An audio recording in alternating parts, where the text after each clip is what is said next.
File 9, Listening 2. Speaker 1. I had a bit of a cooking disaster once. I was cooking for my in-laws and new wife, and I decided to make a chili con carne.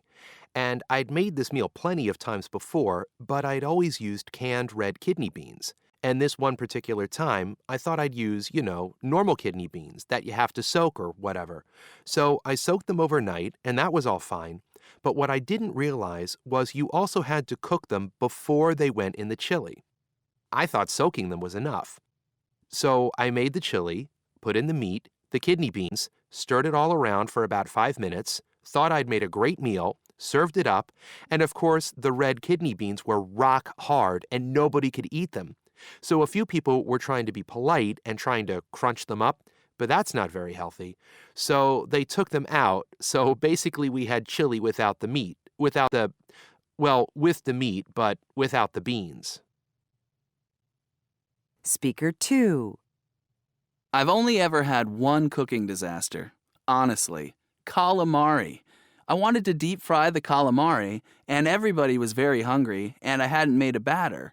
I'd just done a quick flour, a seasoned flour mix in a plastic bag, which I'd put the squid rings into and then shake so all the calamari gets covered in the flour, so it's just a dusting. I heated up the oil, and as everyone was so hungry, I didn't do it a little bit at a time, which is what I should have done, of course. I put too much of the calamari in the boiling oil, which then made the boiling oil bubble right over the saucepan and all onto the top of the stove. And that is truly a cooking disaster. Speaker 3. I've just had one of the most embarrassing cooking disasters. I was cooking for my husband and some friends of ours, and we were actually on vacation in New Zealand, and I decided to do my specialty dish, which is a spicy chickpea and halloumi cheese chili. Now, it's gone over so well with all my friends here in the U.S., so I thought, I'll try it on my friends in New Zealand. Now, unfortunately, over there, you couldn't get chili powder. You could only get chili flakes, and I had no idea how many chili flakes I needed to put into the dish, and I always used to put a teaspoon of chili powder into mine. So I asked the guy that we were staying with, and he said, with chili flakes, you have to put double the amount in. So I put in my 2 teaspoons full of chili flakes into the dish, and I'm sure you can imagine it was absolutely disgusting.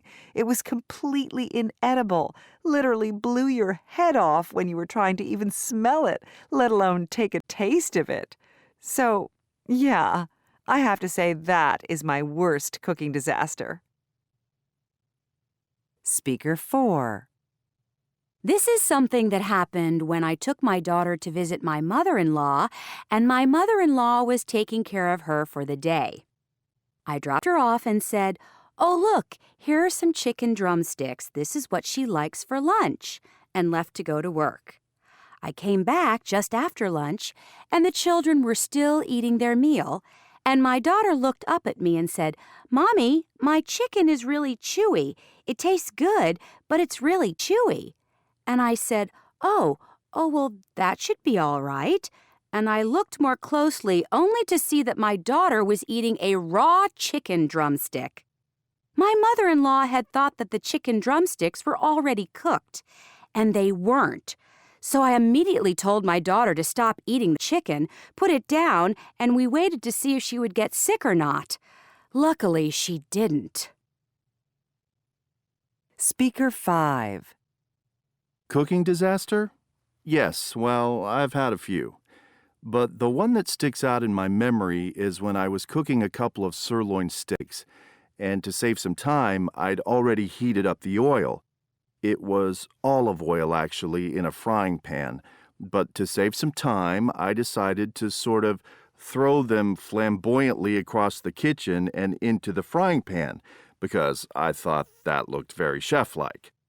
But as I threw the second one in, it sort of landed with a flop and squirted boiling hot olive oil right up in the air and straight into my face. Actually, it was all right because when I got to the emergency room, they just gave me some codeine pills for the pain and just took a look, made sure my eye wasn't damaged, and I just put a cold compress on it. And eventually it bubbled up into a blister here and there on my face, but then it went away.